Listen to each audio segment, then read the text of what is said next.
Praise the lord, అందరికీ వందనాలు. ఈ వీడియోలో ఒక ప్రాముఖ్యమైన విషయాన్ని మీకు చెప్పాలని ఆశపడుతున్నాను. మొత్తం నా ఛానల్ పేరు ఏంటంటే gospel message to the world. నా ఛానల్ యొక్క ఉద్దేశం ఏంటంటే సువార్తని వరల్డ్ వైజ్గా చెప్పాలనే ఉద్దేశంతో టు ద వరల్డ్ అని పెట్టిన. వరల్డ్ అంటే ప్రపంచ జనాలకి. అది నా ఆశయం. నన్ను బట్టి అయితే అది నెరవేరదు, కానీ దేవుని బట్టి అయితే ఖచ్చితంగా అది నెరవేరుతుంది. దేవుని కృపను బట్టి అయితే, దేవుని మీద నేను ఆధారపడితే, మాటతో కాకుండా దేవుని మీద ఆధారపడి ముందుకెళ్తే ఖచ్చితంగా జరుగుతుంది. దేవుని పేరిటే మన సమస్తం కూడా చేయగలం. అందుకని ఛానల్ పెట్టినా. నా ఛానల్ యొక్క ఉద్దేశం ఏంటంటే సువార్త చెప్పడం, వాక్యాన్ని ప్రజల్లోకి చేరవేయడం, ఆధ్యాత్మిక జీవితంలో వాళ్ళని నాకు తోచినంత ముందుకు తీసుకెళ్ళడం. సో నా ఛానల్ ఇప్పటివరకు 150 సబ్స్క్రైబర్స్ ఉన్నారు. 150 మంది సబ్స్క్రైబ్ చేసుకున్నారు. అందులో బట్టి దేవునికి స్తోత్రాలు, మీకు వందనాలు.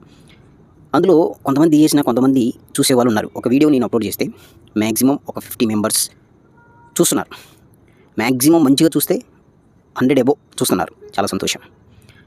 చూస్తున్న ప్రతి ఒక్కరికి నేను చేసే విజ్ఞప్తి ఏంటంటే, మీరు చూస్తున్నప్పుడు తంబులైన్ ఉండదు కదా, తంబులైన్ కాదు, తంబు ఉంటుంది కదా, దాని మీద క్లిక్ చేయండి, అంటే లైక్ చేయండి. లైక్ చేయడం వల్ల ఏమవుతుందంటే, మీరు దేవుని వాక్యాన్ని ఇతరులకు షేర్ చేసినట్టు అవుతారు. అందుకు నా ఛానల్ని నేను ప్రమోట్ చేసుకోవడానికి చెప్పట్లేదు. నేను చెప్పేది ఏంటిది? దేవుని వాక్యం. దేవుని వాక్యాన్ని నేను చెప్తున్నాను కాబట్టి అది ఇతరులకు షేర్ చేయబడితే, ఇతరులకు వెళితే, వాళ్ళ చూస్తే, వినటం వలన విశ్వాసం కలుగుతున్న వాక్యం చెప్తుంది కదా. ఆ వాక్యం నేను బైబిల్ వచనం తర్వాత వచనం చదువుకుంటూ వెళ్తున్నాను. బైబిల్లో ఉన్న విషయాలను ఎక్స్ప్లెయిన్ చేస్తూ ఉన్నాను. అది కొంతమందికి ఆధ్యాత్మిక విషయంలో ఏదో ఒకరికి డిప్రెషన్లో, ఒత్తిడిలో, ఆర్థిక సమస్యల్లో, బాధల్లో ఉన్న వారికి ఆ వాక్యం ఆధారకరంగా ఉండి మారుమనసు పొందుకునే అవకాశం ఉంది. నా సొంత వీడియోలు నేను పెట్టుకోవట్లేదు. ఇది లోకానికి సంబంధించిన వీడియోలు నేను పెట్టట్లేదు. బైబిల్లో ఉన్న అధ్యాయాలు ప్రకారంగా వచనం తర్వాత వచనం చదువుకుంటూ ముందుకెళ్తున్నాను. మీరు దాన్ని లైక్ చేయడం వల్ల ఏమవుతుందంటే, ఆ వాక్యము ఇతరులకు షేర్ చేయబడుతుంది. ప్రత్యక్షంగా, పరోక్షంగా మీరు ఏం చేస్తున్నారంటే దేవుని పరిచర్యలో పాలుభాగస్తులు అవుతున్నారు. ఇది నేను మొదటిగా చెప్పదలసిన విషయం.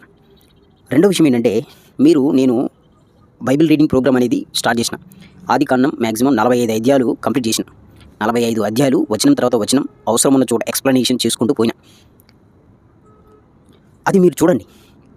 మీరు రెగ్యులర్గా బైబిల్ ఓపెన్ చేసి చదవాలి. అది ఫస్ట్.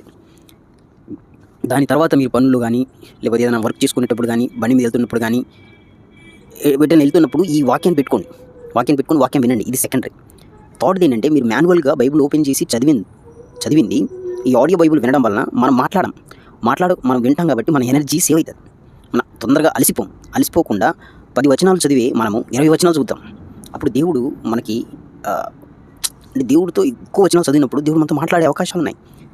అందుకని నేను చదివేటప్పుడు మీ బైబిల్ పక్కన పెట్టుకోండి, వినండి. మీకు చాలామందికి ఏంటంటే బైబిల్ ఓపెన్ చేసి మన నోటితో వచనం తర్వాత వచనం చదవడానికి ఇంట్రెస్ట్ పడదు, అలసిపోతారు. అందుకని ఆడియో బైబిల్ ఉంటుంది. ఆడియో బైబిల్ పక్కన పెట్టుకొని మీరు బైబిల్ ఓపెన్ చేసి పెన్ను పట్టుకొని జాగ్రత్తగా ఎక్స్ప్లెయిన్ చేసుకుంటూ వెళ్తాడు. ఆయన చదువుకుంటూ వెళ్తాడు. దాన్ని అండర్లైన్ చేసుకుంటూ పెన్నుతో చూసుకుంటూ వెళ్తే మీకు అర్థమవుతుంది. అది కూడా అర్థం కాకపోతే నేను ఎక్స్ప్లెయిన్ చేస్తున్నాను. ఒక వచనం చదువుతున్నాను, ఆ వచనాన్ని మళ్ళీ ఎక్స్ప్లెయిన్ చేస్తున్నాను నేను. ఇది ఇంకా ఉపయోగపడుతుంది మీకు. ఇది ఆడియో బైబిల్ కాదు, రీడింగ్ ప్రోగ్రామ్. అంటే నేను చదివిన తర్వాత దాన్ని ఎక్స్ప్లెయిన్ చేయడానికి ప్రయత్నం చేస్తున్నాను. అక్కడ ఏముంది, ఏం జరిగింది అనే దాన్ని ఎక్స్ప్లెయిన్ చేస్తున్నాను. కొద్దిగా డీప్గా కాకుండా పైన ఎక్స్ప్లెయిన్ చేస్తున్నాను. దాన్ని మళ్ళీ షార్ట్ వీడియోస్లో పెడతాను. ఇలా మీరు ఈ ప్రోగ్రామ్ని చూడడం వలన మీరు బైబిల్ అర్థం చేసుకుంటారని నమ్ముతున్నాను. ఇది నేను చెప్పాల్సిన రెండో విషయం. మొదటి విషయం ఏంటంటే, దయచేసి మీరు లైక్ చేయండి. దానివలన ఇతరులకు అది వెళ్తుంది. వాళ్ళు వినటం వలన దేవుని వాక్యం వింటున్నారు కాబట్టి వాళ్ళు వినటం వలన విశ్వాసం కలిగి రక్షణ పొందుకునే అవకాశం ఉంది, మారుమనసు పొందుకునే అవకాశం ఉంది. రెండో విషయం ఏంటంటే, నీ బైబిల్ రీడింగ్ చదువుతున్నప్పుడు వచనం తర్వాత వచనం మీరు కూడా బైబిల్ ఓపెన్ చేసి పెన్నుతో చూసుకుంటూ వెళ్ళండి. మహా అయితే మ్యాక్సిమం 15 నిమిషాల కంటే ఎక్కువ పట్టట్ల వీడియో చూడండి. మీరంతా అయితే నేను స్పీడ్ పెట్టడం వల్ల అది 20 నిమిషాలు వచ్చేది 15 నిమిషాలు అలా వస్తుంది. మీరు స్లో పెట్టుకోవచ్చు. నాకు అర్థం కావట్లేదంటే స్లో పెట్టుకోవచ్చు. పైన 2x 1x 3x అని ఉంటుంది. ఆ స్పీడ్ పెట్టుకోవచ్చు. దానికంటే ముందుగా మీరు ఏం చేయాలంటే మాన్యువల్గా బైబిల్ చదవాలి. మాన్యువల్గా బైబిల్ వాళ్ళ నోటితో చదవడానికి చాలామంది ఇష్టపడరు. ఎందుకంటే అంత ఇంట్రెస్ట్ ఉండదు. పనులు చేసుకుంటూ బిజీ అయిపోయి అలసిపోతారు. మార్నింగ్ తెరిచి ఓపెన్ చేసి చదివాలి చాలా తక్కువ మంది ఉంటారు. అందుకనే బైబిల్ రీడింగ్ ప్రోగ్రామ్ ఎదురు పెట్టుకొని వచనం తర్వాత నేను వచనం చదువుతున్నా, దాన్ని ఎక్స్ప్లెయిన్ చేస్తున్నా. ఒక్క 10 నిమిషాలు అధ్యాయాన్ని కేటాయించారంటే అధ్యాయంలో ఉన్న విషయాలు మీకు అర్థమవుతుంది. అందుకే నేను మరీ చెప్తున్నా.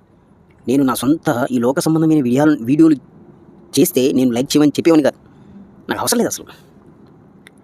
అలా అవసరం లేదు. ఇది బైబిల్కి సంబంధించిన విషయాలు నేను చెప్తున్నాను కాబట్టి, అంటే దేవుని మాటలు నేను చెప్తున్నాను కాబట్టి మీరు లైక్ చేయడం వలన దేవుని మాటలు ఇతరులకి చేరవేరబడుతుంది. ఆ చేరబడి వాళ్ళు విన్నప్పుడు వాళ్ళు దేవుని నమ్ముకునే అవకాశాలు ఉన్నాయి. యూట్యూబ్ అనేది గొప్ప ప్లాట్ఫామ్. చాలామంది ఇప్పుడు యూట్యూబ్ చూస్తూనే ఉన్నారు. సోషల్ మీడియాలో చాలామంది ఉన్నారు. దయచేసి ఈ వీడియోని మీరు అర్థం చేసుకుంటారని నమ్ముతున్నాను. చూసిన ప్రతి ఒక్కరు కూడా ఒక్కసారి లైక్ చేయండి. మీకు ఏమన్నా వీడియోలో డౌట్స్ ఉంటే కామెంట్ సెక్షన్స్‌లో కామెంట్ చేయండి. దీనివల్ల ఏమవుతుందంటే నా తప్పులేంటో నేను తెలుసుకుంటా. నా ఆధ్యాత్మిక జీవితం కూడా నేను సరి చేసుకోవడానికి అవకాశం ఉంటుంది కామెంట్ సెక్షన్‌లో. ఇది గమనిస్తారని మనస్ఫూర్తిగా నేను వేడుకుంటున్నాను. మరొకసారి నా సబ్స్క్రైబర్స్ అందరికీ కూడా దేవుని పేరిట వందనాలు తెలియజేస్తున్నా. మరొక విషయం నేను చెప్పాలని ఆశపడుతున్నాను. దేవుని చిత్తమైతే నాకున్న సబ్స్క్రైబర్స్ ఎంతమంది ఉన్నారో మీ నెంబర్‌లని నా కామెంట్ సెక్షన్‌లో కామెంట్ చేస్తే మిమ్మల్ని నేను మీట్ అవ్వడానికి, మీతో సహవాసంలో ఉండడానికి ఇష్టపడుతున్నా. మీకు ఇష్టమైతే మీ నెంబర్‌ని నాకు షేర్ చేయండి. మీతో కాంటాక్ట్‌లో ఉండడానికి, నేను మీట్ అవ్వడానికి, సహవాసంలో ఉండడానికి నేను చాలా ఇష్టపడుతున్నాను. మనందరం దేవుని వాక్యాన్ని చర్చించుకుందాం. ఆధ్యాత్మిక జీవితంలో ఎదుగుదాం. సహవాసం అనేది ఎంతో అవసరం ఒక విశ్వాసికి.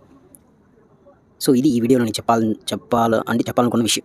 దయచేసి లైక్ చేయండి. అది నన్ను ప్రమోట్ చేసుకోవడానికి కాదు, దేవుని వాక్యాన్ని ప్రమోట్ చేయడానికి మీరు కూడా పాలుభాగస్తులవ్వండి. నాకు ఇంకొక ఛానల్ ఉంది. దానికి నేను లైక్ చేయమని, సబ్స్క్రైబ్ చేయమని చెప్పను, వదిలేస్తా. ఆ ఛానల్ ఎందుకు పెట్టానంటే నేను జర్నీ చేస్తున్నప్పుడు నేను ఎక్కడికి వెళ్ళాను అనే విషయాలు అందులో పెట్టుకుంటాను అనమాట. నాకు అవసరం లేదు. అది డెవలప్ అయితే అవుతుంది, లేకపోతే లేదు. జస్ట్ రిమెంబరింగ్ పర్పస్ కోసం నేను ఎక్కడెక్కడ వెళ్ళాను, ఏ సంవత్సరాలు ఎక్కడ ఉన్నాను అనే కోసమే ఆ ఛానల్ పెట్టినా అంతే. నేను దీన్ని పర్టికులర్గా ఎందుకు చేయమంటున్నానంటే ఇది దేవుని వాక్యం. దేవుని వాక్యం ఇతరులకు షేర్ చేయడం వల్ల మీరు సువార్త ప్రకటించిన వారు అవుతారు. దేవుని వాక్యాన్ని ఇతరులకు చెప్పే దానిలో మీరు పాలుభాగస్తులు అవుతారు. వాళ్ళు మారు మనసు పొందుకునే అవకాశం ఉంటుంది. ఎందుకంటే దేవుని వాక్యం కాబట్టి, దేవుని వాక్యం శక్తి కాదు కాబట్టి. దయచేసి అలా చేస్తారని మనస్ఫూర్తిగా నమ్ముతున్నాను. నేను అంటే బైబిల్ రీడింగ్ ప్రోగ్రాంలో ఖచ్చితంగా ఒక అధ్యాయం పెడతాను. దానికి సంబంధించిన షార్ట్ వీడియో పెడతాను. న్యూ టెస్ట్మెంట్లో అధ్యాయం ఎక్స్ప్లెనేషన్ చేస్తాను. సో ఈ 3 ప్రోగ్రాములు నేను చేస్తున్నాను. ఒకటి ఏంటంటే బైబిల్ రీడింగ్ ప్రోగ్రామ్. ఇప్పటివరకు ఆదికాండం 45 అధ్యాయాలు కంప్లీట్ చేసిన దేవుని కృపను బట్టి. అది ఒకసారి చూడండి, ప్లేలిస్ట్ ఉంది. ఆ ప్లేలిస్ట్లోకి వెళ్తే మీకు మొత్తం వరుసగా వస్తాయి. మత్తయి సువార్త కూడా కంప్లీట్ చేసిన. ప్రకటన గ్రంథం కూడా మామూలుగా రీడింగ్ చేసుకుంటూ కంప్లీట్ చేసిన. ఎక్స్ప్లెనేషన్ లేదు. దేవుని జీవితం అయితే ఫ్యూచర్లో చేస్తాను. సో మీరు కోఆపరేట్ చేయండి. నాతో పాటు దేవుని వాక్యం ఇతరులకు షేర్ చేయడానికి, అంటే వాళ్ళకి చెప్పడానికి మీరు కూడా దీంట్లో పాలుభాగస్తులు అవ్వచ్చు. ఇలా చేస్తానని మనస్ఫూర్తిగా నమ్ముతున్నాను. ఇంకోటి ఏంటంటే నా గురించి ప్రార్థన చేయండి. ఎందుకంటే నేను దేవుని వాక్యాన్ని ప్రకటిస్తున్నాను కాబట్టి సైతాన్ నన్ను ఎఫెక్ట్ చేస్తాడు, నన్ను పడేయాలని చూస్తాడు. నా కంట్లో నలుసు ఉంటే మీ కంట్లో నలుసుని ఎలా చెప్పగలను? వాక్యం ఎదుటి వారిని సరిచేయడానికి ఉపయోగపడేది వాక్యం. ఆ వాక్యాన్ని చెప్పేటప్పుడు నా కంట్లో నలుసు ఉంటే అది ఎఫెక్టివ్ పనిచేయదు. అందుకనే నన్ను పడేయాలని నానా ప్రయత్నాలు చేస్తూ ఉంటాడు సైతాన్. నన్ను ఎప్పుడు మింగేయాలని నానా ప్రయత్నాలు చేస్తూ ఉంటాడు సైతాన్. సింహం వలె గర్జించుకుంటున్నాడు, వెయిట్ చేస్తూ ఉన్నాడు. బతిమాలుకుంటున్నాను. నాలాంటి వాక్యం చెప్పే వాళ్ళ గురించి మీరు 2 నిమిషాలు ప్రార్థన చేయండి. 2 నిమిషాలు వద్దు, 1 నిమిషం చేయండి. 1 నిమిషం కావద్దు. అసలు జ్ఞాపకం చేసుకోండి. ప్రభువా, వాళ్ళకి మీకు తోడునండి. సైతాన్ వాళ్ళని శోధించకుండా సైతాన్ బారి నుండి కాపాడండి. యేసునామములో అడుగుతున్నాను పరమ తండ్రి అని విశ్వాసంతో ప్రార్థన చేస్తే చాలు. సో దయచేసి మీరు వీడియోని అర్థం చేసుకొని నేను పెట్టే ప్రతి వీడియోని మీరు లైక్ చేసి షేర్ చేస్తారని మనస్ఫూర్తి కోరుకుంటాను. దేవుడు ఈ వీడియోని దీవించిన గాక. దేవుని నామానికి మహిమ కలుగును గాక. ఆమేన్.